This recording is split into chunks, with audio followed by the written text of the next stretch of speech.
মিছিল দেখলাম, মানুষের যে স্বতঃস্ফূর্ত অংশগ্রহণ দেখলাম, তাতে ধরে নিন সভা শেষ হওয়ার পর সবুজ আবির কিনে নিন, কারণ উত্তম বাড়ি জিতে গেছে, জিতে গেছে, জিতে গেছে। কি আরে বলুন, সবুজ আবির কিনে নিন, কারণ উত্তম বাড়ি জিতে গেছে, জিতে গেছে, জিতে গেছে।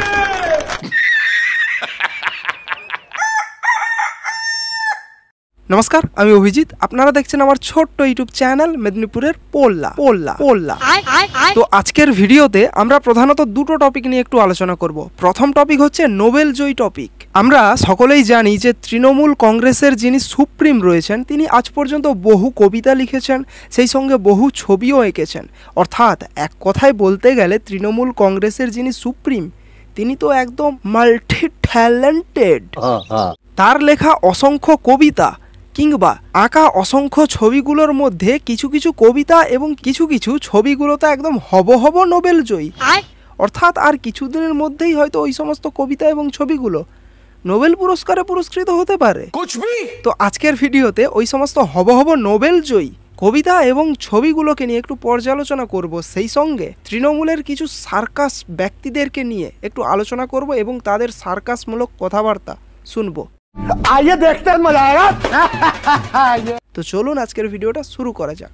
चलो भाई देखो अब मैं क्या करता हूँ। যেরকম রাম নাম নিলে ভূত পালিয়ে যায়, সেরকম এই যে বিজেপির ভূত রয়েছে তারা পালিয়ে যায়। কি বলে পালিয়ে যায় বলতো? জয় বাংলা। আর আজকে আমি মানুষের যে মিছিল দেখলাম, মানুষের যে স্বতঃস্ফূর্ত অংশগ্রহণ দেখলাম, তাতে ধরে নিন সভা শেষ হওয়ার পর সবুজ আবির কিনে নিন, কারণ উত্তম বাড়ি জিতে গেছে, জিতে গেছে, জিতে গেছে। সবুজ আবির কিনে নিন, কারণ উত্তম বাড়ি জিতে গেছে, জিতে গেছে, জিতে গেছে। বাইগান।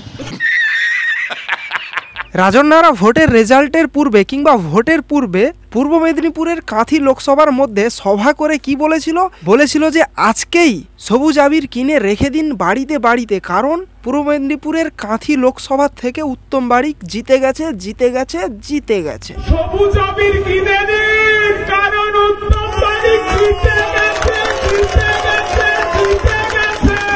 আরে ভাই রুকো যারা, সবর করো। কাঁথিতে সৌমেন্দু অধিকারী ভোট পেয়েছিল 49.8%, যে জায়গায় উত্তম বারিক ভোট পেয়েছিল 46.7%। অর্থাৎ উত্তম বারিকের থেকে সৌমেন্দু অধিকারী 3% ভোট বেশি পেয়েছিল।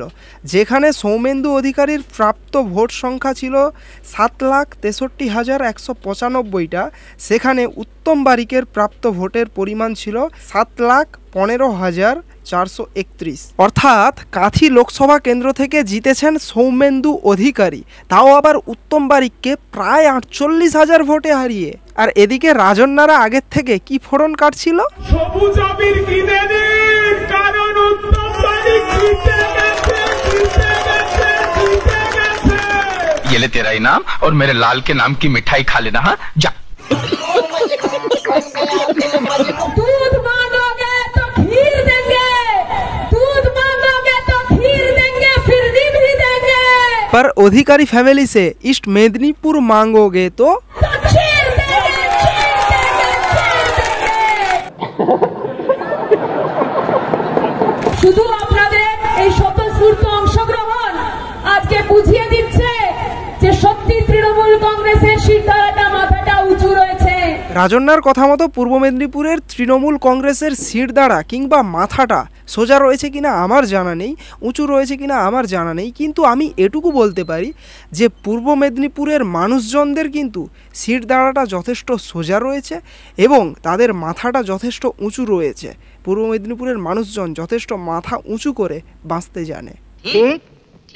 যেখানে ব্রয়লার মাংসের প্রতি কেজির দাম 300 টাকা, যেখানে দেশি মাংসের প্রতি কেজির দাম 400 টাকা, কিংবা যেখানে ছাগল মাংসের অর্থাৎ খাসির প্রতি কেজির দাম 800 থেকে 900 টাকা, সেখানে পূর্ব মেদিনীপুরের মানুষজন আপাতত এটা বুঝতে পেরেছে যে তাদের দামটা 1000 কিংবা 1200 হতে পারে না কখনোই। আজকের এই ভোটের রেজাল্টই বলে দিচ্ছে যে পূর্ব মেদিনীপুরে শিক্ষার হারটা এত বেশি থাকে কেন সর্বদা।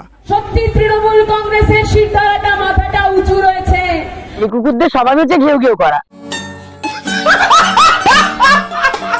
এইবার আসুন এদের আরেক নেত্রী সায়নী ঘোষ, তার একটু সার্কাসটা দেখে নেওয়া যাক। ভোটের পর সে কি কি সার্কাস দেখাচ্ছে সেটা একটু দেখে নেওয়া যাক। বাংলার মানুষ আজকে এটা প্রমাণিত করেছে যে এই নির্বাচন সত্যি বিজেপিকে আনার নির্বাচন ছিল না, বিজেপিকে বিতাড়িত করার নির্বাচন ছিল। সায়নী ঘোষ যেটা বলতে চাইছে যে বাংলার মানুষ নাকি বিজেপিকে চায় না, বাংলার মানুষ নাকি বাংলার থেকে বিজেপিকে বিতাড়িত করতে চায়। সত্যি যদি তাই হয় তাহলে আগের বারের বিধানসভার ভোটের তুলনায় এইবারের লোকসভা ভোটে কেনই বা বিজেপির প্রাপ্ত ভোটের পার্সেন্টেজ বাড়লো, এবং যদি তৃণমূলকেই সত্যি সত্যি চায় বাংলার মানুষ বাংলাতে, তাহলে আগের বারের বিধানসভার ভোটের তুলনায় এইবারের লোকসভা ভোটে টিএমসির প্রাপ্ত ভোটের পার্সেন্টেজ কেনই বা কমে গেল। কেন পার্সেন্টেজ কমেছে টিএমসির যদি মানুষজন টিএমসিকে এতই চায়? বিজেপিকে আনার নির্বাচন ছিল না, বিজেপিকে বিতাড়িত করার নির্বাচন ছিল। कोई सेंस है इस बात की? এইবার আপনাদেরকে একটা ক্লিপ দেখাবো, যে ক্লিপটা দেখার পর সত্যি সত্যি পশ্চিমবঙ্গে হিন্দুদের সনাতনীদের একটু ভাববার প্রয়োজন রয়েছে। दीदी एक नेता नहीं है, दीदी एक भावना है, दीदी एक माँ है, दीदी एक करुणा है। जैसे स्वर्ग में माँ काली है, वैसे पश्चिम बंगाल में हमारी ममता दीदी है। প্রথমেই একটু পরিচয় করিয়ে দিই, ইনি হচ্ছেন কীর্তি আজাদ, যিনি বর্ধমান দুর্গাপুরে দিলীপ ঘোষের অপোজিটে দাঁড়িয়েছিলেন এবং দিলীপ ঘোষকে হারিয়ে ইনি জিতেছেন, ভালো কথা। কিন্তু জেতার পর ইনি মিডিয়ার সামনে কি বলছেন? বলছেন যে যেরকম স্বর্গে মা কালী থাকে ঠিক একই রকমভাবে আমাদের পশ্চিমবাংলাতে মমতা ব্যানার্জি রয়েছে। जैसे स्वर्ग में माँ काली है, वैसे पश्चिम बंगाल में हमारी ममता दीदी है। অর্থাৎ ইনি আমাদের আরাধ্য দেবী মা কালীর সঙ্গে তৃণমূল কংগ্রেসের সুপ্রিম মমতা ব্যানার্জির তুলনা করছেন। হ্যাঁ, ইনি এটা করতে পারছেন, কারণটা হচ্ছে আমাদের রাজ্যে সনাতন ধর্মের দেবদেবীদেরকে নিয়ে, হিন্দু ধর্মের দেবদেবীদেরকে নিয়ে যা কিছু করা যায়, কিন্তু সেটা অন্য ধর্মের সঙ্গে করা যায় না, করলে তারা দাঙ্গা বাঁধিয়ে দেয়। ঠিক যেরকমভাবে কিছুদিন আগেই তৃণমূল কংগ্রেসের সুপ্রিম তিনি বক্তৃতা রাখার সময় বলেছিলেন যে আমার বক্তব্য আমি এতটাই বলতে পারি যে তাতে রামায়ণ মহাভারত এগুলোও ফুরিয়ে যাবে, কিন্তু এ কথাতে হিন্দুরা সনাতনীরা কেউ কোনো বিবাদও করেনি, দাঙ্গাও বাঁধায়নি। কিন্তু যখন তৃণমূল কংগ্রেসের সুপ্রিমের এই কথা তিনি নিজে কোরআনের সঙ্গে তুলনা করেছিলেন, তখন তারা দাঙ্গা বাঁধিয়েছিল, বিবাদ করেছিল। কেবলমাত্র তৃণমূল কংগ্রেসের সুপ্রিমই কেন, তৃণমূল কংগ্রেসের আরও বিভিন্ন নেতা নেত্রীরা, যেরকম সায়নী ঘোষ, তার টুইটার থেকে সেখান থেকে পোস্ট করা হয়েছিল শিবলিঙ্গের ওপর কন্ডম, এরকম একটা পোস্ট করা হয়েছিল। কিংবা আরও একজন রাজন্যা, যে কিনা কিছুদিন আগেই বলেছিল যে দেবাংশু মানে দেবের অংশ, দেবাংশু হচ্ছে আসল রাম। কিন্তু এ কথাতেও কেউ প্রোটেস্ট করেনি, কোনো হিন্দুরাই প্রোটেস্ট করেনি, কিছু বলেনি। কিন্তু যখন রাজন্যা দেবাংশুর সঙ্গে আল্লাহর তুলনা করেছিল যে দেবাংশু হচ্ছে রামের অংশ, গডের অংশ, দেবের অংশ, এ কথাতে কিছু হয়নি। কিন্তু যখনই সে এই ভুলটা করলো যে দেবাংশু হচ্ছে আল্লাহর অংশ, তখন ওই ধর্মের মানুষেরা প্রোটেস্ট করেছিল। অর্থাৎ আমাদের রাজ্যে এক কথায় বলতে গেলে হিন্দু ধর্মের দেবদেবীদেরকে নিয়ে খুব সুন্দর কমেডি করা যায়, হাস্যরস, বিভিন্ন কাজকর্ম করা যায়, বিভিন্ন কটাক্ষ করা যায়, যা কিছু করা যায়, কিন্তু অন্যান্য ধর্মের সঙ্গে এসব চলে না। আর এটা হিন্দু ধর্মের মানুষদেরকেও বুঝতে হবে, বোঝার সময়টা এসছে। तो दीदी के सामने कोई टिकने वाला नहीं था, नरेंद्र मोदी तो नहीं टिक सकता है। कोई सेंस है इस बात की? কীর্তি আজাদ হয়তো ভুলে যাচ্ছেন যে নরেন্দ্র মোদী হচ্ছে দেশের প্রধানমন্ত্রী আর দিদি একটা রাজ্যের মুখ্যমন্ত্রী কেবলমাত্র।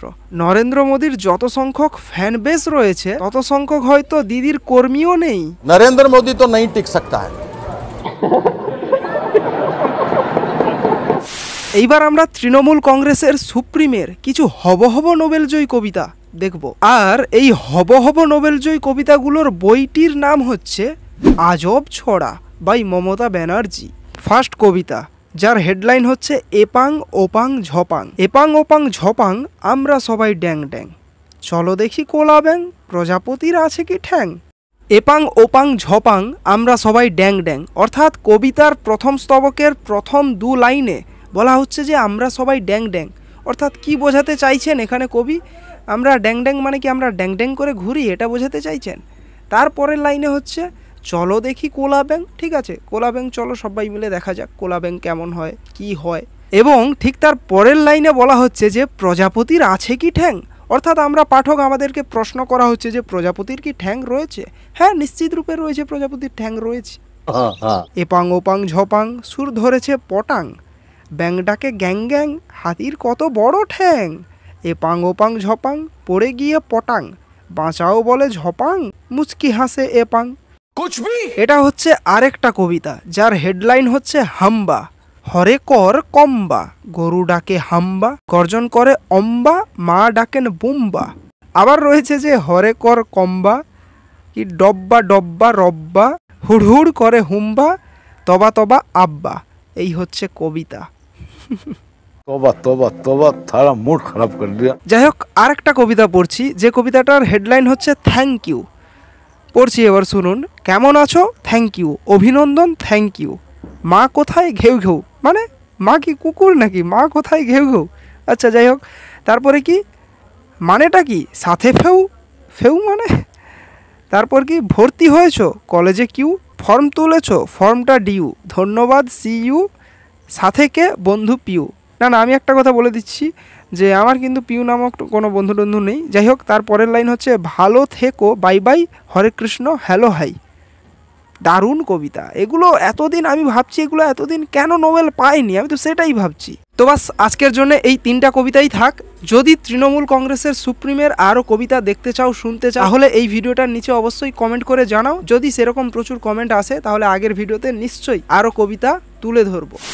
আরে এরা কারা, কোত্থেকে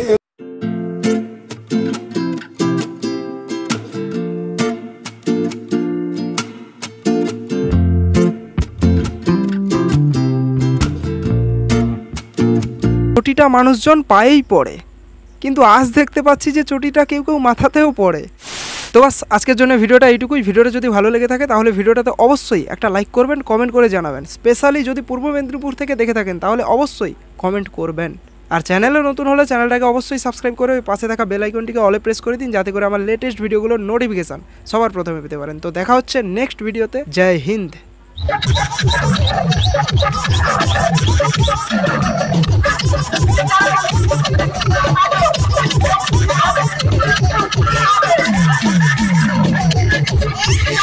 Thank you.